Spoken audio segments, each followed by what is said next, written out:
There are Shashtiyamshas. Yeah. So our first thing with the Shashtiyamsha is we look at that Lagna, we look at the Lagnesh, and we look at the ninth lord.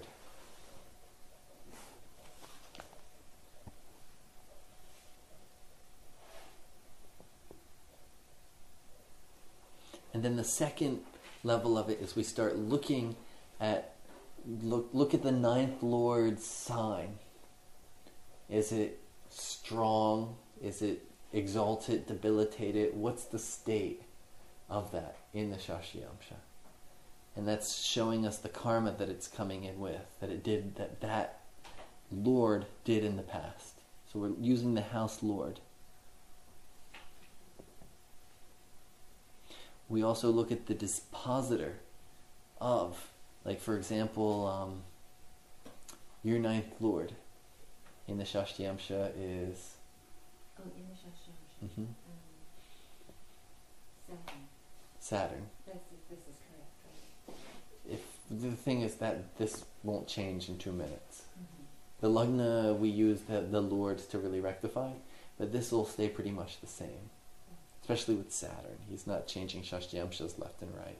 With Moon it could easily change. Wait, you're talking about the ninth lord of the Shashtiyamsha? No, who's your ninth lord in the Rashi? Oh, Mars. Mars. And where's Mars placed?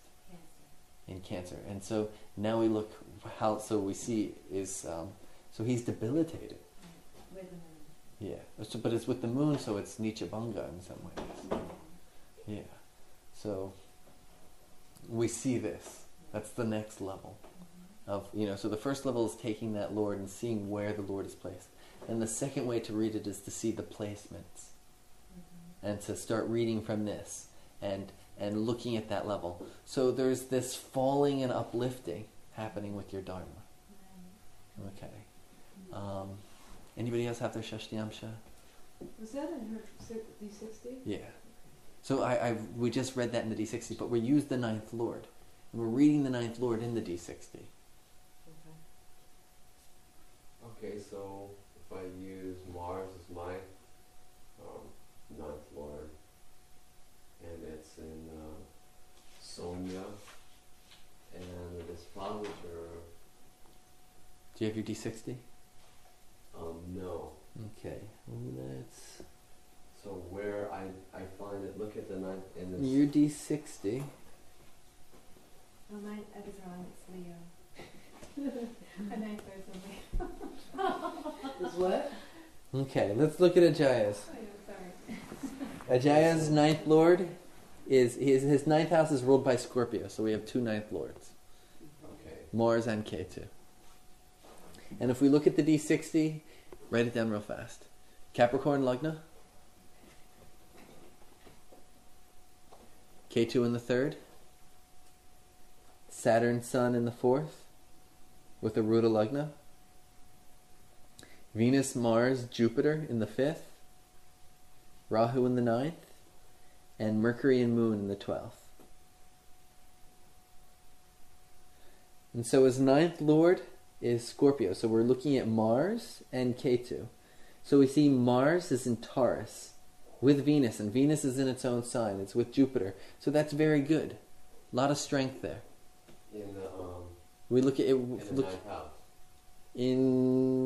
We're looking at your ninth lord. Ninth lord. Oh, ninth lord. Okay. In the Shashtiyamsha. It's in the 5th house. Oh, okay, in the 5th house. Because it's Capricorn. Taurus. All right. In Taurus. Okay. Okay? So It's Capricorn Lagna. K2 in the 3rd. Saturn and Sun in the 4th. Venus, Mars, and Jupiter in the 5th. Rahu in the 9th. And Mercury and Moon in the 12th. So we also want to look at K2. K2's in Pisces. Sign of the Rishis. And Jupiter is placed in Taurus. Not the best place for it, but it's with Venus in its own sign. So it's okay. So this is the next level that we're looking at. Jupiter. So we interpret it just like a regular chart. The strength. We're looking at the strength in the Avasta. Ah, the strength. The Bala. Bala. Got it. We're looking at the Dharma Bala by looking here.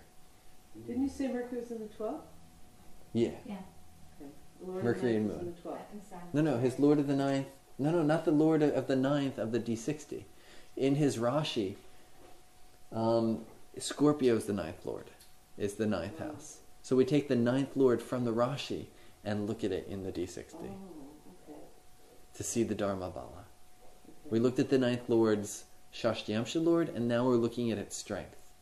Just for the record, my ninth Lord is Mars and K2 also. Okay. So, And it's in Leo and Capricorn. Leo and Capricorn. What's in Leo?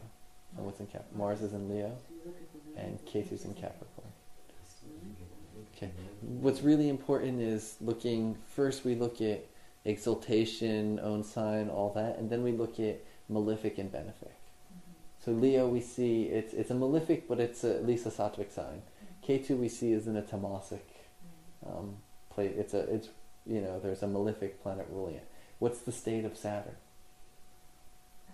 Saturn is in Virgo. In Virgo. So Saturn is okay placed. It's not uplifting it or taking it down that much. Where's Mercury? No, we don't go We to don't that do third that. level. That's for Rashi chart. Yeah.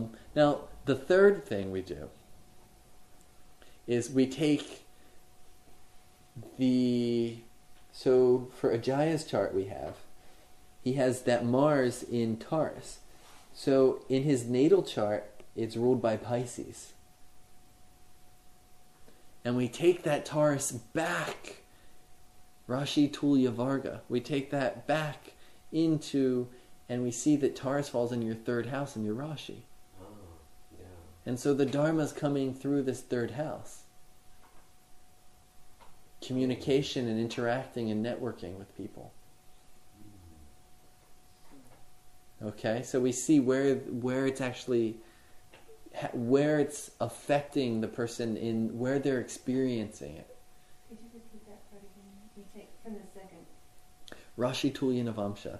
So From the second level, you took the ninth Lord to see what sign it's in. okay, In the Shashtyamsha. yeah, to see the strength of The it, strength.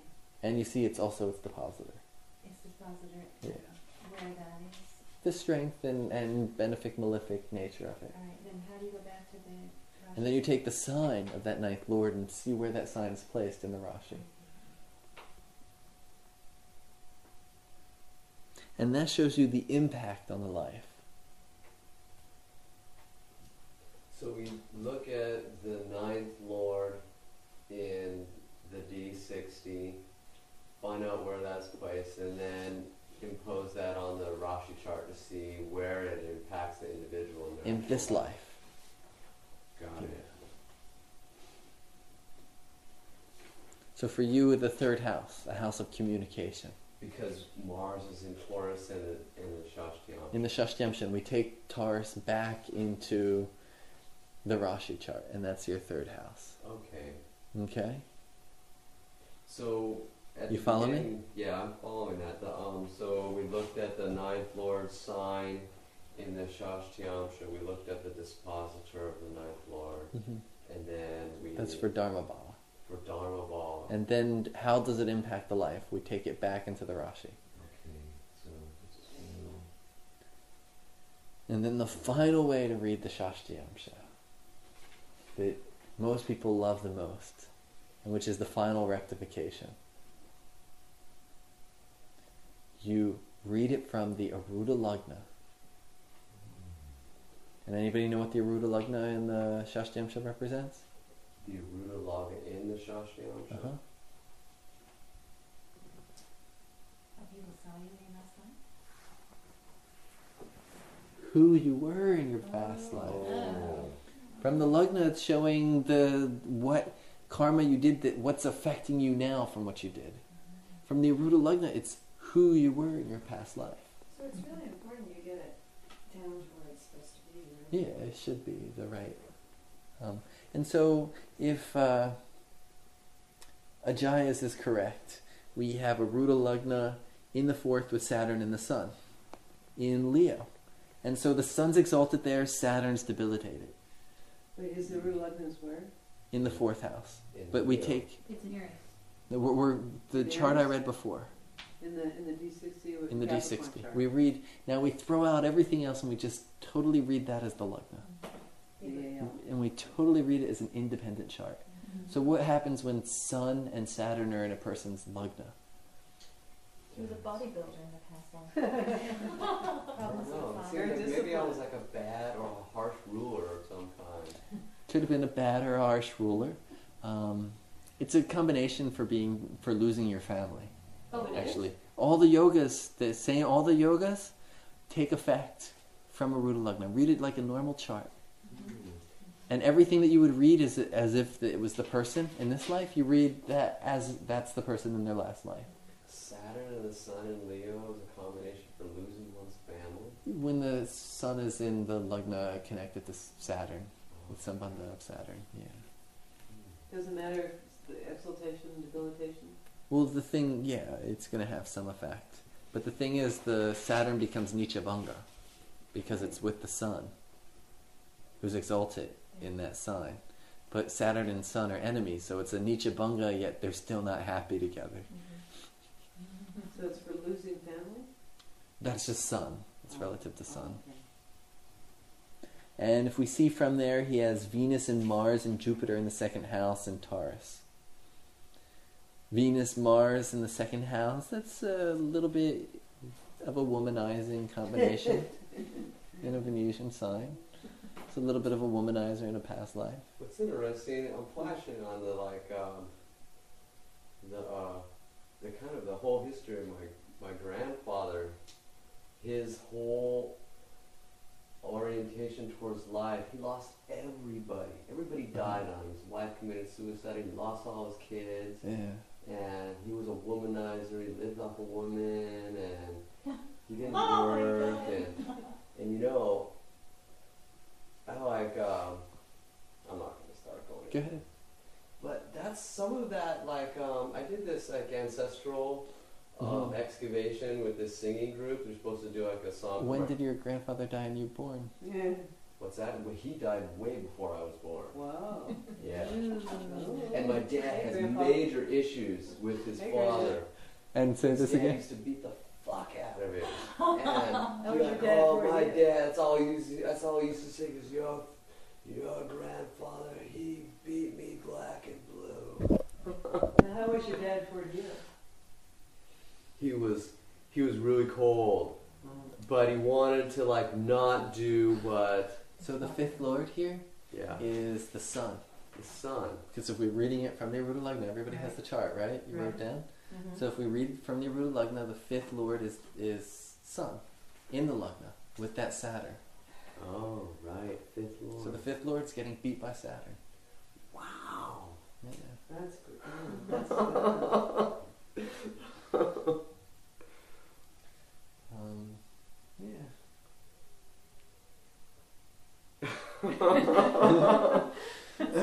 That's really interesting. And he used to tell everybody, and my sister, she says, I'd say, look at this picture. I go, I look just like Chotki. And they go, oh, but you're nothing like him. He was a horrible man.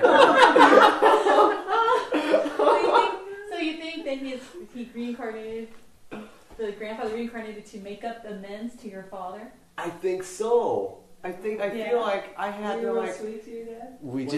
Was I sweet to my dad? Yeah. No, my dad and me are like water and oil. He says to me, you know, son, I'd come home from work and I'd look at you and I didn't know what to do. His dad got reincarnated that he hated. Yeah, I know. Wow. Did he ever beat you? He says, I want you to remember, I never beat you. I never lost control with you guys. He says, your mother, she'd do everything, but I never beat you. And I'm like, all right, Dad, whatever. Can I have $100? And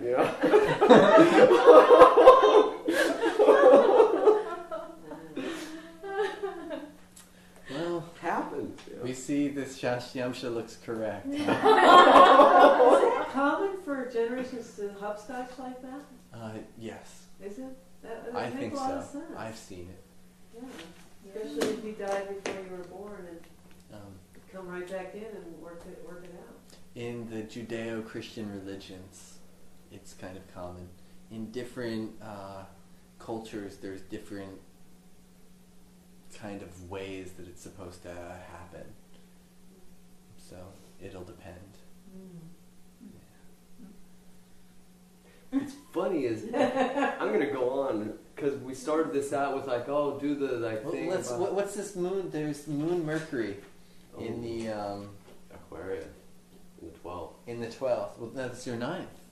Oh, it Becomes ninth the lord. Lord. Yeah, Oh, because ninth from lord. Aruda Lagna. Oh, right. From Aruda Lagna. Yeah. Mm. So Moon Mercury in the 9th is somebody who does go to church or Does? whatever. Yeah. Does go to Two church? benefics in the 9th. It's somebody who does believe in God and will attend religious services and that kind of thing. More of a devotional because it's moon. Yeah. Okay.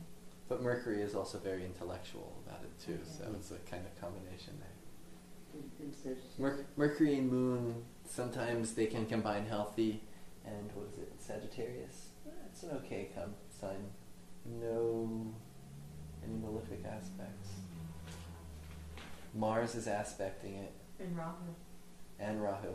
No, Rahu by Rashi Drishti. By Rashi. Because when it becomes a malefic combination, it's a kind of combination for being a little mentally off. Mercury, Moon, when afflicted. Just, it can make the mind really sharp, or it can kind of make it off. Mm. Well, then Mars aspecting it would make it sharp, I would assume. Mars afflicts both the Moon and Mercury. And Rahu is afflicting Moon. So we see a cursed Moon, so he himself probably had mother problems. Who? My You in your last grandfather? life. Oh, right, in my last life, yeah. Your dad's dad. My dad's dad. I'm sure he did. Yeah. You could ask. You could find out. You're so close in that, as far as Who? generation. Ask the Petries. Ask your dad. Ask Oh, your dad. he's a clam. He doesn't even want to go there. He says, You you know- guys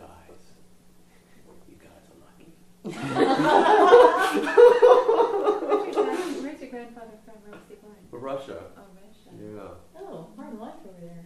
Very hard. Yeah. Okay. So I guess this was a good example of That would've been- Shashtri-Yamsha. Yes, it's Very very nice. yeah. And so now you know the different ways Well, no, to in look at before the turn of the Shashtri-Yamsha. century. My dad's 93 years old. And you can see that there's simple ways to use it with the lords, and then it gets more and more complex, but What's that? we know how to play with it now. Okay, can you tell us about your chart? This is Mine? intense. Yeah, your Shastri-Yamsha. Yeah, since No, it was your grandfather I'd that like died to before I'd like to the have science another together? example. He died before I was born, so You were born in the 60s or 70s? yeah, 1967. So my Shashtri-Yamsha, it's a Scorpio Lagna. Uh-huh.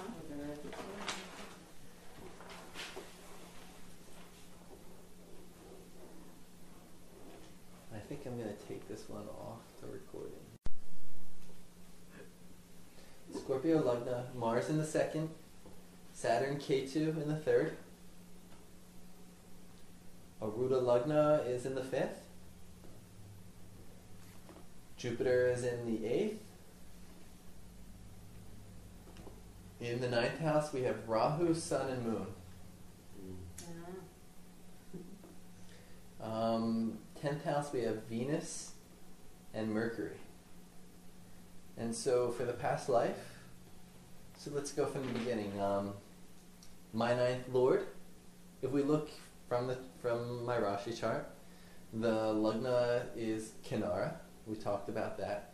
The 9th lord it's Aquarius, so it's Rahu and Saturn. Rahu is in Brahma, a catalyst, and Saturn is in Indu, which is moon. So two benefic signs. I'm sorry, could you repeat it? The Lugna Lord? My Lugna degree, Okay, Lugna. let's just look at Lugna degree, is Kanara. We talked about that. Okay. Then 9th lord it's Aquarius, so it's two lords, Saturn and Rahu. Okay. ruled by Brahma, and Saturn is ruled by the moon. Okay. Indu, which is the name of the moon. Then we look at the actual D60, which you have, and we're looking at Rahu, and Rahu's with the sun and the moon in the moon sign. Mm-hmm. So you wrote books in your past life. So the moon, lots. How'd you get that? Third and ninth house. So you have ninth lord, Saturn or Rahu. But that's from the Lagna, Yeah. not from the Aruda Lagna. Well, I'm just looking from Lagna Scorpio. Okay, from Lagna, that's going to be what I'm going to be doing this life. Oh, really? Yeah. All right. That's going to be my tendencies for this life. You like That's my past karma that's affecting. I wrote lots of books in my last life. Oh. So you're going to write more. And so Rewrite the same ones you wrote in the last life. Okay, No. where's the lots of books that you wrote in the past life? say again? Where's the lots of books you wrote in the past life? Saturn? Yes. Oh, you're getting there. Okay. No, she's showing that it shows a lot of books So now. I'm reading in this life then. She's reading from the Lagna. It's what's affecting us. Yeah, okay. How we're being affected. How our past karma is affecting us now. From the Lagna. So you read from the Lagna. So it's a Scorpio Lagna. And Sanjay and everybody, when we rectified my Shastri, they're like, yeah, freedom's definitely a Scorpio Shastri Lagna. Just it's a very secretive sign and this and that. And you know, I'm generally, you guys I'm probably more open with than the guys I've been living and traveling with the last few years, because I'm just quiet and I listen, and you know, it's like to keep my private life private. So Especially with the Venus Yeah, on you're the gonna card. talk it. say again. Especially with Venus on the card. Yeah. And Okay. so we look at Rahu. Rahu's in Cancer with the sun and the moon. Mm-hmm. And Cancer is a very good sign to have the ninth lord in. It's considered a blessing. And with the moon there, it makes it extra strong. Because it's sun and moon, it's a new moon, which Rahu also rules the new moon. So quite an interesting energy there. And Saturn is in its own sign. In Capricorn, and it's with K2, and Saturn and K2 is, remember, it's a pray-to kind of yoga. And I have had a little trouble with spirits occasionally.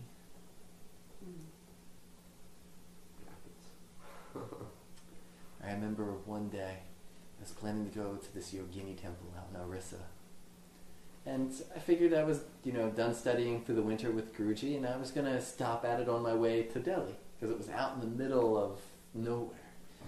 And the train kind of went near, so about a day and a half before I left that night, I woke up and it was kind of like light out, and there's people outside, and I'm looking, and it was, when you dream when it's light out, you're dreaming that it's light out, and I'm looking, there's people outside at the window, and I'm looking, and they're running and hiding, and I couldn't figure out. So I go back to bed, and I woke up, and it's nighttime, and yet there's still people outside, so I'm out looking outside trying to figure what's up. And then the next day I told Guruji about, he said, "You're going to the Yogini temple, aren't you?" And I didn't tell him because he said, "Stay away from Yoginis," Really? Why? What's the deal with yoginis? It's a whole realm of Tantra that's can be light, but it can very easily be very dark. So he says, stay away. And with my 5th house and my Rashi, The way it's just that was, best to... Did we not okay? So let's look. So we looked at the 9th Lord. Skip topic. Skip topic. Okay. Ninth Lord in the Rashi chart? So no, we took the 9th Lord, we looked at the 2 signs. One, we see that Saturn with K2.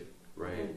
Okay, it's Pretas. So I just told you a little story that, you see these spirits just coming to the door like, this is Dharma, I'm supposed to be, that's the kind of temple I want to go to.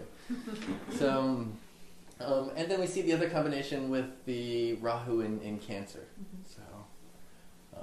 So you have the 9th Lord in the 9th house again, right? And you've got the 3rd 9th house axis activated. Yeah. So that is writing. Those people writing books. Yeah, on spiritual So, topics too. on Ninth spiritual Lord. topics, and a lot of them with the moon there, and with Rahu, you Mm. can't count. Right, can't count the books. And so let's see. And then our next thing, we can take Cancer back into the Rashi, and Cancer in my Rashi's second house. So it has to do with sustenance, how people sustain themselves. Which my Aruda book, it's all about how to sustain your Aruda. How to read Aruda and sustain it. Things of this nature. The Dharma is about sustenance.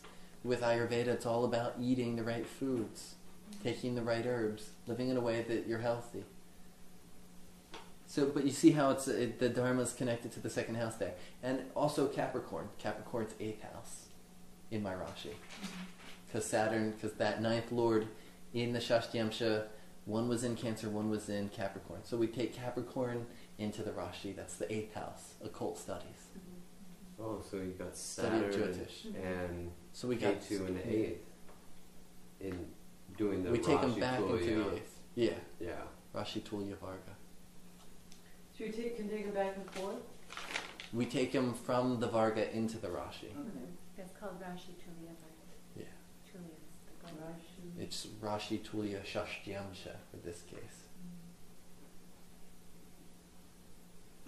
And then our fourth thing we're doing is then we take from the Aruda Lagna. Now, now the Aruda Lagna, I gave you one Aruda Lagna from K2, but guess what? Mars has one too. What's that one? That one, you calculate it. Well, that would be the Capricorn with Saturn and K2. Okay, so I have two Aruda Lagnas. So it could be that in the past you were I went kind of to a reader who reads past lives. Oh right. And this is what the past life reader said to me. Whatever, but this is what the past life reader said. And then when I looked at this, I was like, oh, that makes sense. They said, in your last life, they said, not the last life, not the life before that, but the life previous to that one. They said, I was in one body, and then they said the soul had a certain mission to accomplish, and in order to accomplish that mission, it needed to take on two different bodies. And so that soul took on two different bodies. And then each of those parts of the soul incarnated again in the two bodies. And then in this life, it incarnated back to one. Oh, wow. This is what this psychic had told And me. you had two Aruda Lagnas. And I had two Aruda Lagnas. So when I saw this, I was like, very interesting. And you're Gemini. And the big concept... and when you think of it, the soul is beyond space and time. So the soul can have 20 bodies if it wants to. Hitler could incarnate into a whole nation of starving people to make up for all his karma, if need be. So in this way, so this is what this psychic told me about my past life, and I found it quite interesting. So you think that applies to everybody who's... I don't know. Oh. I'm only giving you... We get to this level from your Aruda Lagna, you read it as if it's a past life. Oh, This is just an experience that I've had that I'm sharing. got it. Okay. I don't understand why you have two Aruda. This is all, the... Because Because Scorpio is the Scorpio Lagna. lined up for D60, so it's Mars two and K2 are the Lord, creating two Aruda Lagnas. So let's look at my... let's look at the Aruda Lagna from Pisces and read that life. So Pisces, what kind of life do you think that is? Seems like Lived in nice family. surroundings. Nice home and family. Jupiter's in the 4th. Nice mother. Fifth house. What's the fifth house have? Rahu, Rahu, Sun, and Moon. Sun and Moon. So what kind of stuff did I study and learn and all in that life? Seems like occult stuff. Occult stuff. Cancer there. New moons there, yeah. Yeah. It could be Ayurveda. Huh? Ayurveda, perhaps. Maybe. Because you Well, have I Venus don't and know. Mercury in the 6th house. And what does that do? What's Venus and Mercury in the 6th do? Working with healing, herbs. Yeah, Third or herbs. sixth. It gives Venus and Mercury in the third or renunciation, sixth. Sannyas. It gives sannyas. Oh. So you're a sannyasi. One of your bodies was a sannyasi. Mm. And she told me that I was a sannyas under Ramana Maharshi. Now, how did she pick that one? Huh? Ramana Maharshi.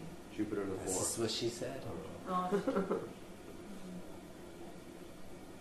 You have an, And if you look at that fifth house, do we have Ramana's chart up here? Or no? yeah. Look at Ramana's chart. He is Venus, Mercury, and his Gati Lagna. yeah, but well, Venus, Mercury are 12th from or 12th from his Aruda Lagna, giving renunciation, and we see he has the Rahu in Aruda Lagna with Moon and K2 opposite. So we see this Moon Rahu kind of energy. Look at that in the fifth house of what I studied. Okay. Interesting, huh? wow. And then you have Mars in the 10th house. Does that mean that you did astrology in the past life as well? Supposedly, that life I was an Ayurvedic doctor and renounced and became sannyas underneath of Rama. Oh, This is what the psychic told me. How would it- This woman who does past life readings. Isn't Mars in the 10th for doctors, like surgeons and possibly? It has to. It can be. It Like can be also more of a Mars in the surgery. 8th as well. Yeah. Did this woman use Jyotish at all? No. Is she American? Yeah. Pure psychic who doesn't remember anything that she says when she comes out of trance. Like a Aaron Casey type person. And yeah. Oh, Uh, who is she? no one really. Oh. I mean, she doesn't advertise. We can't go to her if we wanted to. East Coast. So. Yeah. Now, have you studied any Ramana Maharshi? Do you have a, In the past, I have. do you feel a connection with him? Definitely. Past memories? He was in the same spot, right, for 67 Oh, years? he's one spot. He was in one spot. When he turned 16, he went to Arunachala and just stayed there. So you went back to that spot. I went back to that spot. Did it spark up any? I don't know what it sparked. It was my first time in India, so there was a lot of things Yeah. being sparked to say what was there, what was not. That's when, I do a yoga camp. That's when I was at the ashram, I kept getting, you have to do this. You have to do this. And I'm like, I don't know. He says, you have to do this. You didn't go to India? No, do this yoga camp. Oh. I do this yoga camp where I organize 40 teachers, teach 1,000 people a day for free Ooh. for 3 weeks. Here? You do this every Yeah, year? In every India? year in the summer. You still do it? Yeah, Oh, we should and go. Where do you and do this? In New it's going to be Jersey? Colorado this year. Oh, yeah. And You have to know yoga? no, we have 40 different teachers, all kinds of yoga, tai chi, qigong, capoeira. We have sometimes different types of karate teachers come and tai chi teachers. The whole, when I say yoga, I mean, the full body-mind union. What is it called, this camp? Yoga Healing Arts Camp. There's a link from my website.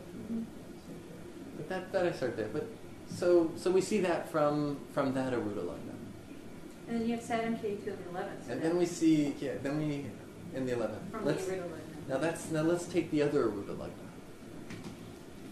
We see Saturn and K2 there. So in my other life, I lived in England, and I was part of the whole theosophical kind of thing. That kind of, working with spirits and all that kind of stuff. Krishnamurti? Is Oh. he there? Not that I know of. But if you look at that Lagna, it's a Preta, Lagna. and I was working with all kinds of spirits and magic and theosophical stuff. Browy stuff. Yeah, You that's what you see there, isn't it? know. Venus and Mercury in the 8th. The cult, so. And that again in the 8th, and in the 7th, that Rahu Sun Moon shows up, showing probably some pretty crazy relationships. And all that stuff. So you see how we read the the chart fully from this life and from the last life. And then how this is affecting my life, we read from the Lagna. And as she said, it's making me write books, it's doing all this kind of stuff. Rahu in the Sun in the 9th house will make somebody very dharmic, very into their guru. Rahu will make somebody doubt their guru. So I totally believe my guru and I totally doubt him at the same time. But healthy doubt. Healthy skepticism. Healthy skepticism, exactly. I gotta believe it for myself before. And then you have the moon for devotion, so you can still be very devoted Exactly. as well. Exactly. So you see how we can read it in all these different ways. Yeah. Okay. What a class, huh? So you've had a really contrasting two lives happening at the same time. It's like you could accomplish a lot. No, that's. That's two different bodies but same soul. I've read it, like when the lady told me this, I thought it was the strangest thing in the world. And then I told a friend of mine who's into all this kind of stuff, and he said, "Oh yeah," and he picked up a book and gave me a book on the whole a person who does past life readings and regressions, and totally who the whole book is about multiple, the soul splitting and being in multiple bodies. So that could be going on right now. We could all be living in China or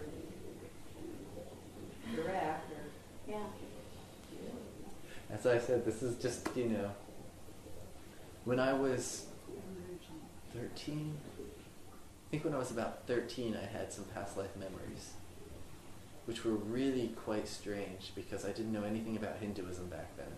And so they had no place to fit in. And so I thought they really weirded me out until I learned more about Hinduism later in life. But otherwise, it's just what I've been told.